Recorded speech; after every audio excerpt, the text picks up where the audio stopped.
Eto dito ako nasasaktan sa ngayon po. Pag nabibiro na yung pangalan ni Lord. Kasi, well, hindi naman si Lord yung binibiro nila. Si Alvin, ang minamak nila na parang, Lord, patawad! Oo, ginagawang meme di ba? Meme na siya talaga. Pero for me, na-hurt po ako kasi yung parang si Lord na yung namamak nila doon. Hindi na si Alvin. Nadadamay na si Lord. Nadadamay na si Lord kasi may pangalan na eh. Lord na. Ako, nasaktan ako kay Alvin para sa asawa ko. Yung sinabi niya. Doon sa sinabi niya na hinahayaan nyo ang mga asawa. Mabait nyo bang matatawag yan?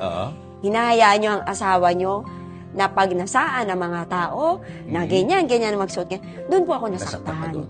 Pero doon sa binitawan niyang salita about kay Lord, walang issue yun sa'yo. walang issue sa akin yun. Kasi, grabe, napaka-bold niya para sabihin yun. Na, si Lord, ang galing mo doon, Alvin. Pero yung punto niya na hinahayaan kayo na ipakita ang inyong mga katawan, sexy katawan sa mga tao, na dapat sa asawa nyo lang nakalaan. Dancer po ako eh. Passion ko po yun. Okay. Yun po yung gift ni Lord sa akin pagsasayaw. Hindi nga ako binigyan ng katalinuhan sa mathematics di ba? Pero, yun yung binigay sa akin ni Lord yung pagsasayaw na yun. Yes, Uulit-ulitin ko po. Kung gagamitin ko po sa masama yung talent ko, yun na yun. Hindi mo na mag-glorify si Lord doon.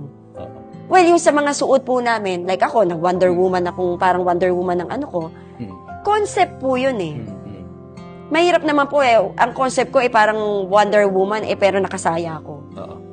Bibigay po natin. Parang teleserye yan Kung ano yung istorya, ito yung ibibigay natin. Ingat lang.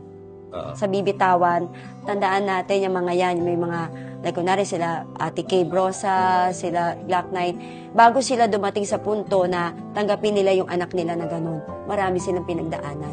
Pinagdasal nila kay Lord yan lahat. Hindi yan basta tinanggap lang nila basta. May mga processing sila dyan. Ingat lang tayo. Yeah. In behalf of Alvin and IC, or Alvin na lang, ako na yung humingi ng pasensya sa mga tao.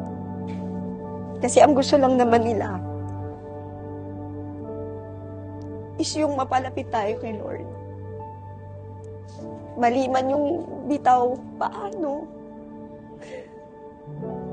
Pero isa lang naman ang goal is yung mapalapit tayo kay Lord lahat. Ano man yung pinagdadaanan natin, meron man tayong mga we're not perfect kasi, di ba? So, patawarin talaga. Tigilan na. Kasi guys, may 2 anak na babae yun Kasi nararamdaman ko si IC, sobra. Kasi kung sa akin din po mangyari yun, hindi ko kayanin